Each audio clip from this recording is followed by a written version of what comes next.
Estamos con Ismael Odó. Ismael, primero, saber cuándo naciste, dónde naciste. Tan simple como eso. Ok. Bueno, mi nombre es Ismael Odó y nací en Francia, en Colombes, en una ciudad a 12 kilómetros de París, en el suburbio de París, el año 75. Producto del exilio de mis padres, Willy Odó, Guillermo Willy Odó y Ryan Méndez. Guillermo Willy Odó Parragués, integrante en ese momento de Quilapayún, y Ryan Méndez, mi madre, bailarina, coreógrafa. ¿Una destacada?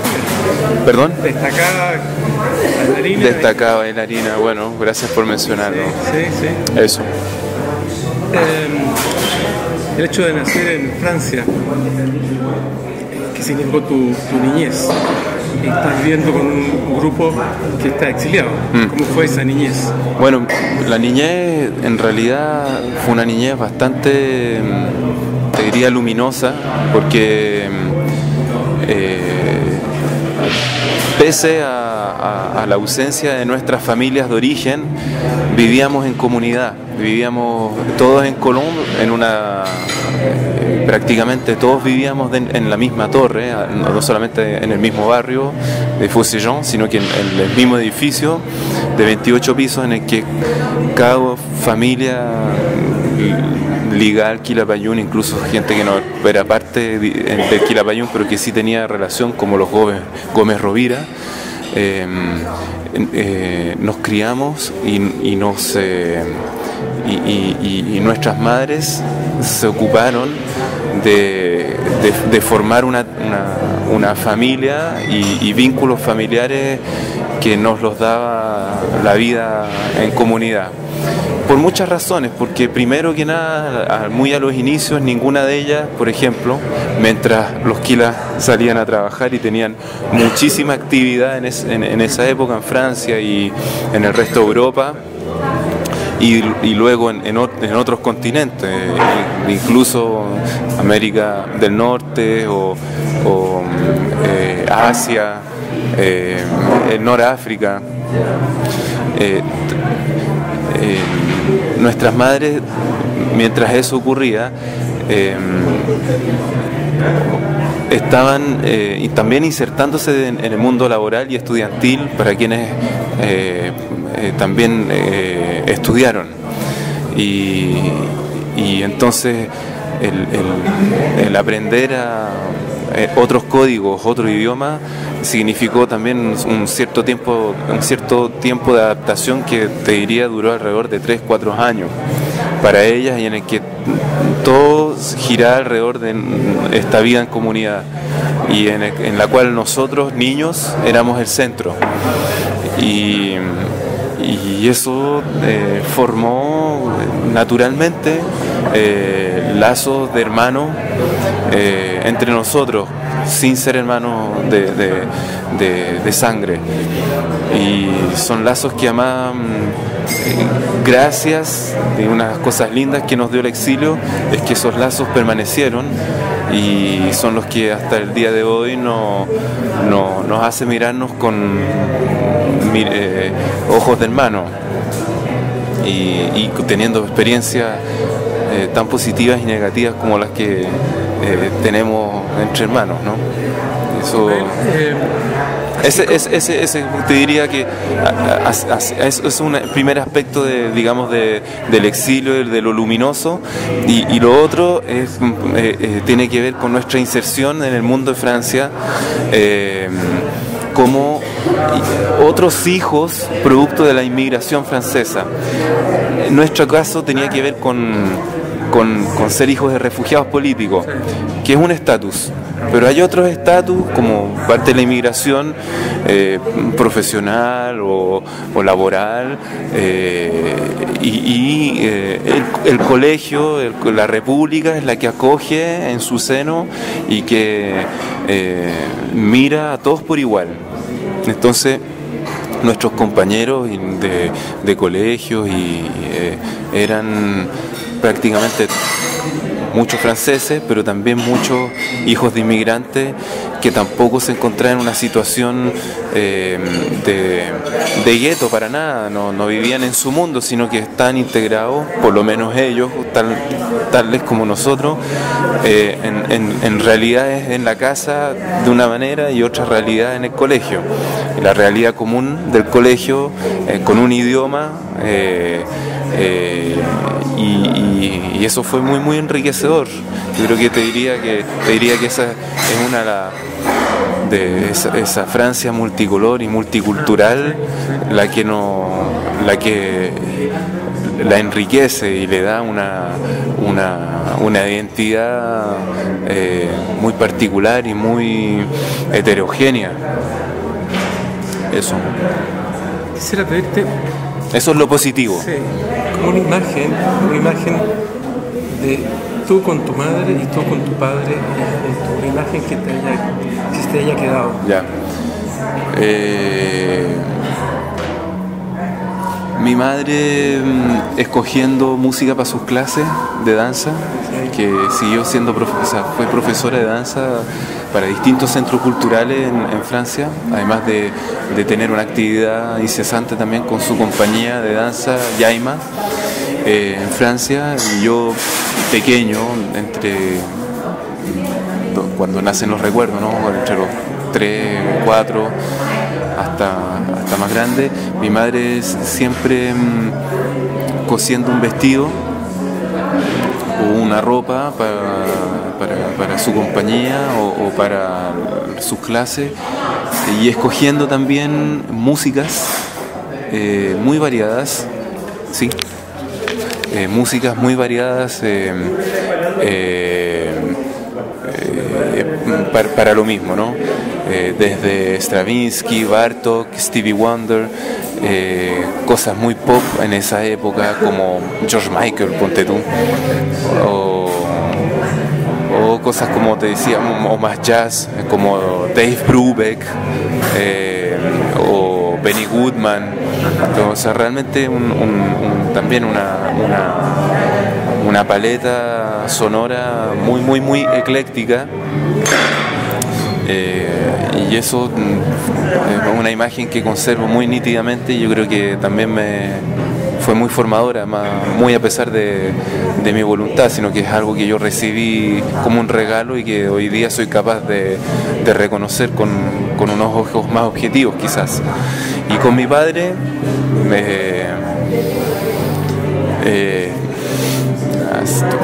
muchos recuerdos, pero por ejemplo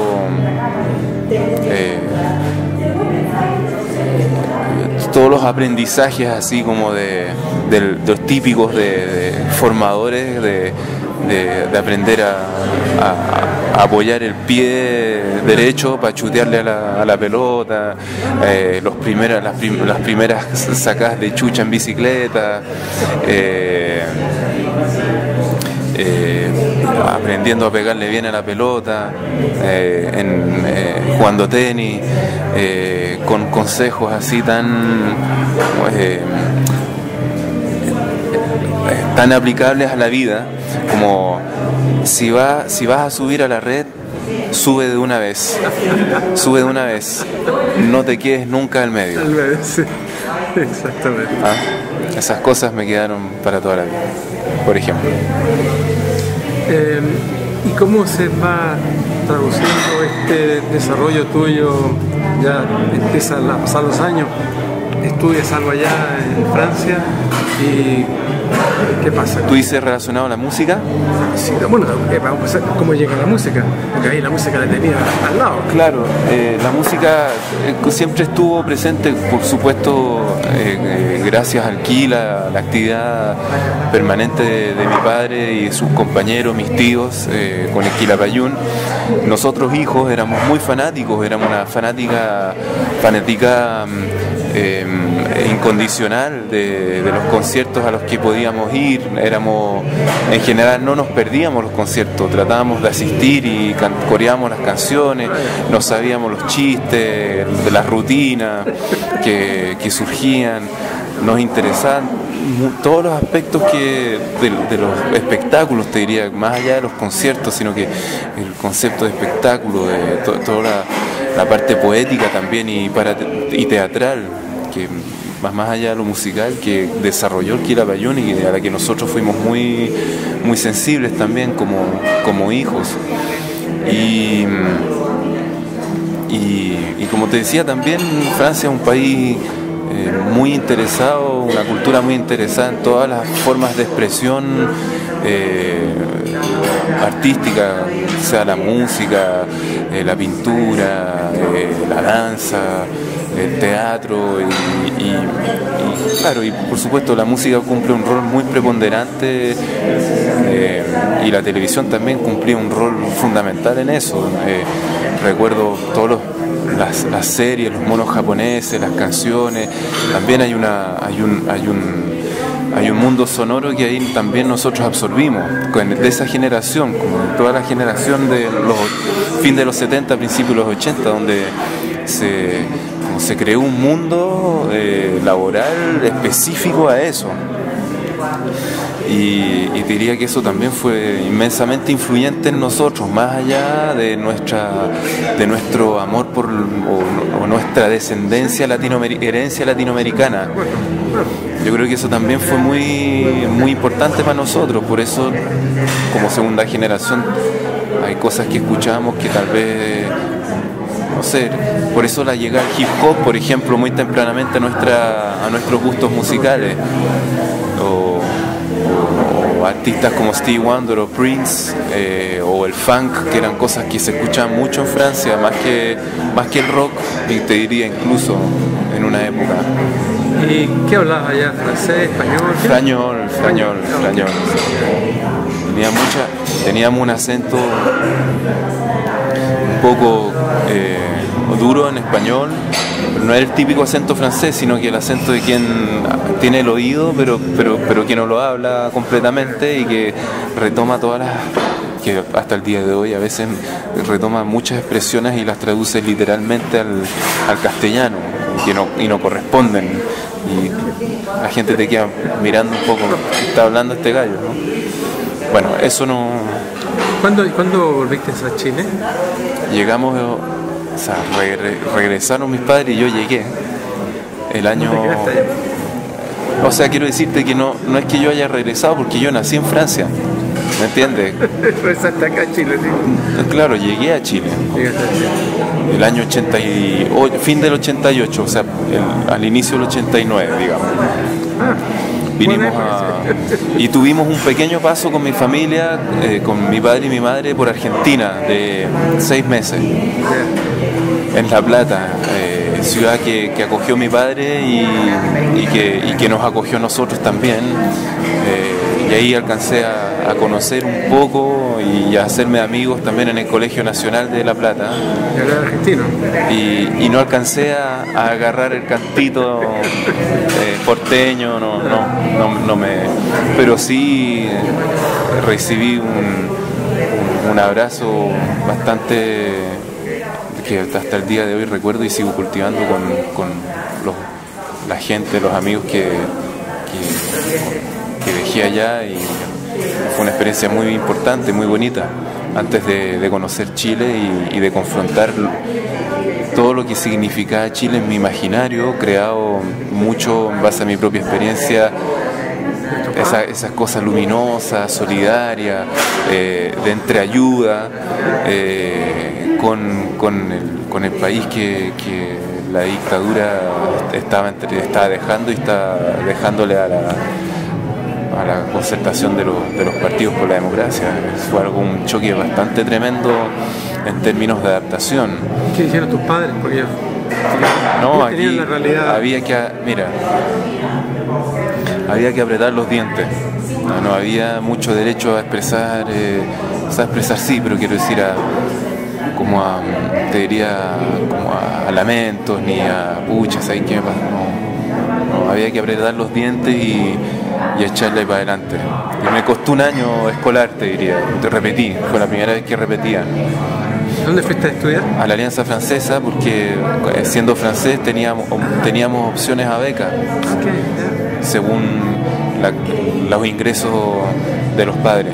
Y afortunadamente, y como muchos otros hijos de chilenos que llegan también a su vida de origen, digamos, nos encontramos en la Alianza Francesa y nos hicimos amigos y nos relacionamos y sin forzosamente conocernos en Francia o en Bélgica o en Canadá o en Alemania, gente que llegó de distintos lugares de Europa a la Alianza Francesa y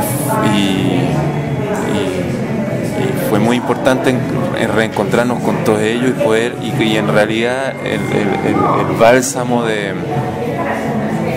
digamos de autoayuda lo hicimos entre nosotros, con nuestra propia generación. No le cargamos la mano a nuestros padres. Y fue muy importante para todos. Sí, me parece que es importante. Dentro de ese grupo ¿Qué generación? ¿Cuál es tú? La gente nacía entre el 72, 71 nacía en el 80, 82 incluso. Esa es la generación como de los hijos de retornados que vivieron, que tuvieron dos quiebres: el dejar al país de acogida a los padres y el entrar al país de origen. Y si tú lo miras ahora en perspectiva... Incluso a los padres también les debe haber pasado algo muy parecido. Si lo miramos en perspectiva y saltándonos, vamos a volver otra vez a tu vida, pero ¿cómo lo miras ahora en esa perspectiva de qué significó para ti todo esto? En realidad, mira, ha sido un gran regalo, porque son las herramientas que me entregó la vida para poder pararme. 91...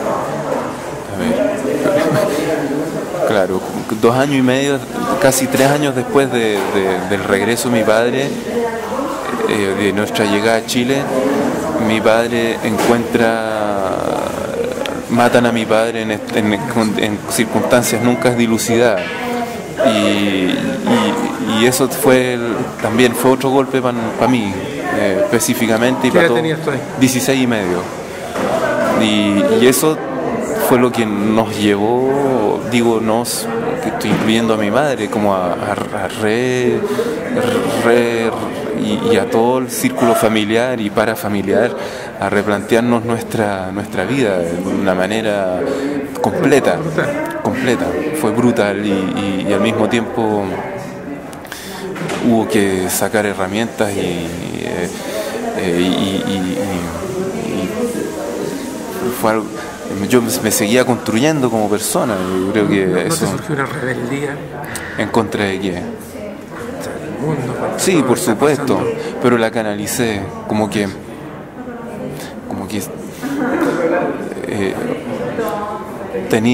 sentí el deber de ser muy responsable y me puse muy pesado conmigo mismo, muy exigente, muy exigente, y por ende con el resto. Me puse muy intransigente. Me costó volver a ser feliz con cosas simples, te diría. Porque siempre todo tenía un carácter muy vertical y muy de vida o muerte, cosa que mantengo, pero que he aprendido con el tiempo a relativizar a relativizar, no tomarme las cosas tan a pecho, a recuperar el humor, la capacidad de reírse de sí mismo. Es todo un viaje, pero eso es parte de la universidad de la vida, porque a quién no le han pasado cosas difíciles y graves, gente que la ha sufrido bastante más que yo, y gente que perdieron familias completas durante la dictadura, y gente que lo pasó realmente mal, mientras nosotros nos estamos formando dentro de núcleos muy bien constituidos y llenos de amor, donde no estábamos en peligro. De toda esta parte de la vida que hemos estado conversando, ¿Qué música tiene que ver contigo? ¿Cuáles temas tienen que ver contigo directamente? ¿Qué sacaba algo de eso? ¿Qué canciones? Sí, ¿qué canciones algo reflejan parte de eso? Sí, claro, por supuesto, y muchas influencias, como te decía, todas esas influencias, el hip hop fue súper importante para mí. Okay. Nunca me convertí en un hip hopero de tomo y lomo, así como rapeando, pero sí lo bailé durante mucho tiempo y era una causa. El aprender bien los pasos era una manera también de canalizar y de sentirme totalmente como conectado con una cosa fundamental de, no sé, por decirte, del espíritu y del universo, como algo trascendental. La capacidad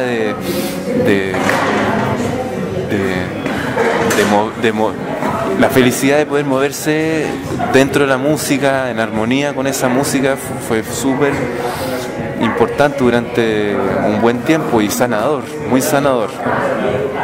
Y después dentro del hip hop, por cierto, y después el redescubrir Alquila, no con los oídos de la niñez, sino con los oídos más de la adolescencia y bueno, más en busca de como con el oído más de un sentido más de producción, cómo se grababan las cosas, cómo se tocaban las cosas, quién había grabado tal o cual canción, parece que las voces están dobladas, en esa época se doblaban las voces, y quién se encargaba de dirigir esto, y cuáles eran los roles, cómo se repartían los roles, los distintos roles dentro del conjunto, la vida de grupo. Entonces eso a mí me interesó desde muy temprano, y es lo que me llevó después del colegio, de terminar el colegio, a estudiar en la SCD composición e instrumentación.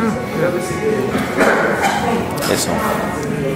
Así que canciones, pucha, te podría nombrar muchas, pero siempre pero el sentido era ese, más que una canción en específico, sino que es la manera en que yo me estaba acercando a la música, la que empezó a cambiar y la que mutó y la que definió de alguna manera hasta el día de hoy la manera en que me acerco a la música. ¿Y sanadería, me imagino, también te sirvió? Sí, por supuesto. Claro. La sanación siempre de alguna manera estaba la necesidad de sanar y de que tal vez uno nunca, tú lo sabes mejor que yo porque tú eres más viejo, y uno nunca termina de sanar las heridas y uno como vuelve. Claro, pero claro, es como el Ernesto Malbrán, con quien estudié después en la escuela La Mancha actuación, que llegué al teatro también.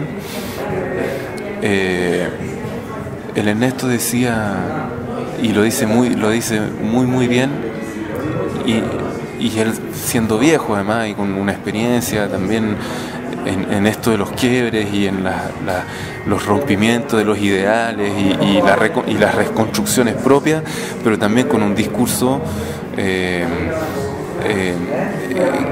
que pretendía también levantarse como una esperanza también para las generaciones futuras. Decía, ojo, que en la contemplación de la memoria, que son como pequeños espejos en los que uno se mira o ve quién ha sido, existe una trampa, y es quedar atrapado en esa misma contemplación. Y yo no lo entendía, incluso me sentía bastante aludido por mi nostalgia a lo que nunca llegó a ser. Y lo que en algún momento yo empecé a ver que estaba empezando a darse cuando mi padre trabajaba aquí como director de cultura en la Municipalidad de Santiago, donde sentía realmente los sueños de participación ciudadana muy tempranamente o sea, en esta democracia naciente de inicio de los 90, que era una necesidad colectiva que se estaba materializando, y de pronto se acabó eso, y la sensación del recato, de osar decir o mostrar o articular un pensamiento creativo más que discursos establecidos, sino que establecer desde el juego también nuevas perspectivas, mostrar nuevos caminos a través de los cuales el ser humano y su espíritu crecen y se unen con el del otro. Se vio absolutamente nuevamente acallado. Mi papá representaba para mí y para mucha gente que trabajó y colaboró con él esa puerta, ese espacio, esa posibilidad. Y hubo en mi propia reconstrucción darle sentido a esto. Y La Mancha también como persona, como compañía, como escuela, fue sumamente importante. Y por eso en la música ahora, en lo que estoy haciendo, siempre lo teatral y en la manera en que creo está muy ligado a esa necesidad de representar desde las propias necesidades de la canción o de un tema específico, desde lo teatral. Respecto a lo teatral, me contaban antes de empezar la entrevista, había estado en Teatro del Silencio. También, claro. ¿Qué experiencia tiene por el Silencio? Bueno, fue en realidad como que desde la danza, con las primeras experiencias en la danza con mi madre, Rayen Méndez en Francia, de niño, y en la adolescencia mi padre se conocen con Mauricio Celedón y entran en un amor artístico y un complemento muy fuerte el año 91, en el que Mauricio me integra a esta y me invita a los ensayos de la obra Mala Sangre, y ahí conozco toda la compañía y veo también el sentido de la urgencia que tiene el teatro como disciplina, como oficio, que ya tiene mucho más que la música, es mucho menos contemplativo, hay una urgencia, y esa tradición popular es la que me hacía sentido y se complementaba con el hip hop por una parte, pero también con lo que yo había observado el Quilapayún y con la manera en que yo veía cómo bailaba mi madre, cómo se expresaba, como la manera de proyectar el gesto, que también esa es la escuela de Patricio Bunster y Uthoff y Kurjós, en fin, todo eso a mí se me mezclaba como en un gran ideal de expresión. Y el Teatro del Silencio y Mauricio Celedón llevó en los primeros años de la democracia en dos espectáculos muy específicos, que son Mala Sangre y luego Taca Taca Mon Amour. Fueron espectáculos muy señeros en ese sentido, así como lo fue luego, y hay que decirlo, Parranda de La Mancha, que sobre textos de antipoemas de Nicanor Parra, Rodrigo Malbrán y su compañía La Mancha hicieron una parrandeada que fue muy importante para ironizar sobre cómo estaba Chile en esa época, a mediados de los 90.